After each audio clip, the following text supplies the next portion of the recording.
Martin Ray Chirac. Ces mots bouleversants aux obsèques de son grand-père Jacques Chirac. Lors des obsèques de Jacques Chirac le lundi 30 septembre dernier aux Invalides, son petit-fils Martin Ray a fait un bouleversant hommage à son grand-père. Un extrait de son discours a été révélé. La France entière est encore sous le choc. Son président Jacques Chirac, qui a exercé la fonction de chef d'État entre 1995 et 2007, est décédé le 26 septembre dernier. Après un hommage populaire le 29 septembre, une journée de deuil national a été décrétée en son honneur le lendemain, durant laquelle un service solennel était célébré par l'archevêque de Paris en présence de personnalités du monde entier. Avant la cérémonie à Saint-Sulpice, une messe réservée aux proches de Chirac, sans caméra, était organisée à la cathédrale Saint-Louis. Martin Ray Chirac, qui entretenait une relation fusionnelle avec son grand-père, y a prononcé un bouleversant discours en son honneur. L'audience touchée au cœur. Ma mère a perdu son nord, son sud, son est, son ouest. Et il y a tellement d'étoiles dans le ciel qui se sont éteintes pour elle, a déclaré le jeune homme de 23 ans devant une assemblée de 200 personnes, comme le révèle le journal Le Parisien. L'audience aurait, semble-t-il, été touchée au cœur par les quelques mots de Martin, qui marchent définitivement sur les traces de Jacques Chirac. Le petit dernier du clan Chirac aura impressionné par son éloquence et son sang-froid durant cette période très difficile pour sa maman Claude. Biographie. Martin Ray Chirac voit le jour le 22 mars 1996 à Paris.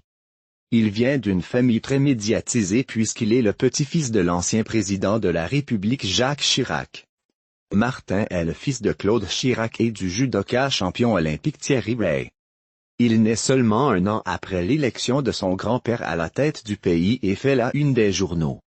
Ses parents se séparent quelque temps après et il est élevé par sa mère qui le protège des médias.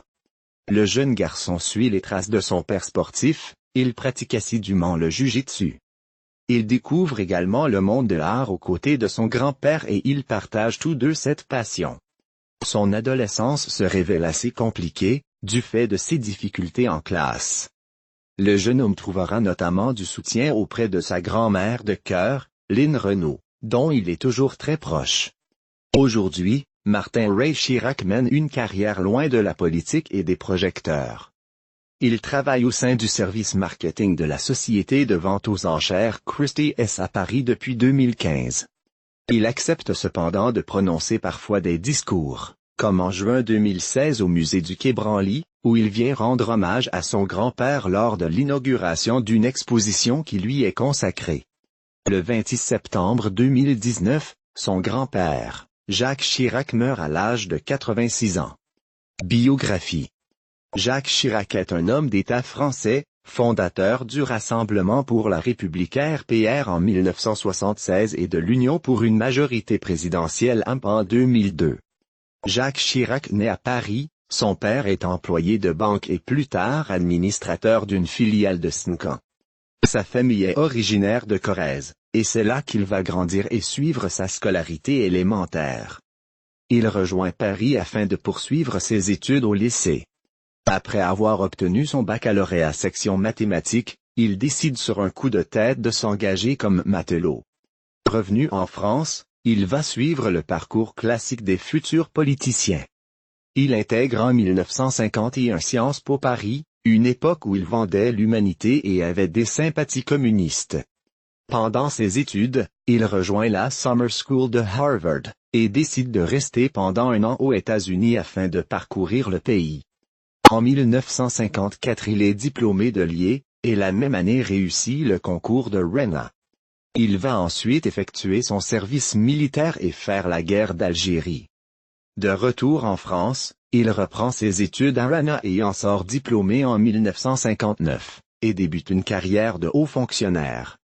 Il commence sa carrière politique en étant élu conseiller municipal en Corrèze, sans s'être présenté. Dès lors c'est le début de sa passion pour la politique et de son ascension fulgurante jusqu'au plus haut sommet de l'État. Premier ministre de Valéry Giscard d'Estaing entre 1974 et 1976, puis de François Mitterrand à partir de 1986, il est le premier chef de gouvernement d'une cohabitation de l'histoire de la vie république, ainsi que le seul homme politique à avoir été 2 fois Premier ministre. En 1977, après une bataille acharnée contre son adversaire Michel d'Ornano, il devient le premier maire de Paris depuis Jules Ferry.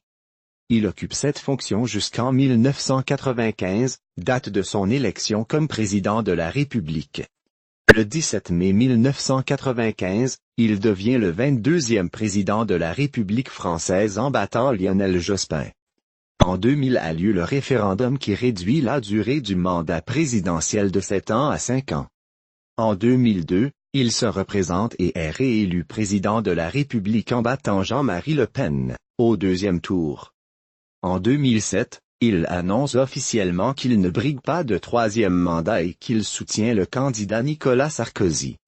En 2006, Jacques Chirac, passionné d'art primitif, crée le Musée des Arts et Civilisations d'Afrique, d'Asie, d'Océanie et des Amériques, rebaptisé Musée du Quai Branly Jacques Chirac, en juin 2016. Après son départ de l'Élysée, il est régulièrement élu personnalité politique préférée des Français sondage IFO Paris Match. Il se déplace en Afrique pour lancer des projets permettant de développer l'accessibilité à l'eau, à l'éducation. Il s'occupe également de la Fondation Chirac. En 2005, il est victime d'un AVC, et depuis souffre de graves problèmes de santé, ce qui l'oblige à quitter le Conseil constitutionnel. D'une santé fragile, il évite des procès pour les scandales qui ont émaillé ses mandats grâce à un accord avec Bertrand Delanoë malgré une condamnation à 2 ans de prison avec sursis dans l'affaire des emplois fictifs. En 2007, il décide de se retirer de la vie politique. En 2013, il subit une intervention pour un problème rénal, et en février 2014 nouvelle hospitalisation pour un problème de goutte. Ses problèmes de santé l'affaiblissant de plus en plus, et Bernadette Chirac annonce que son époux ne souhaite plus faire de discours publics, car il a des problèmes de mémoire. Le 26 septembre 2019, Jacques Chirac meurt entouré des siens, à l'âge de 86 ans.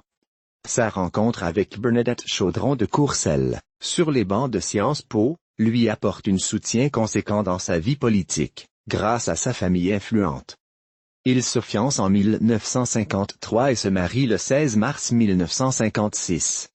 Le couple Chirac a 2 filles, Laurence 1958, Claude 1962 et il recueille un autre Axel adopté de cœur en 1979. Ils ont également un petit-fils Martin, né en 1996. Le 14 avril 2016, Laurence, sa fille aînée meurt à l'âge de 58 ans des suites d'un malaise cardiaque.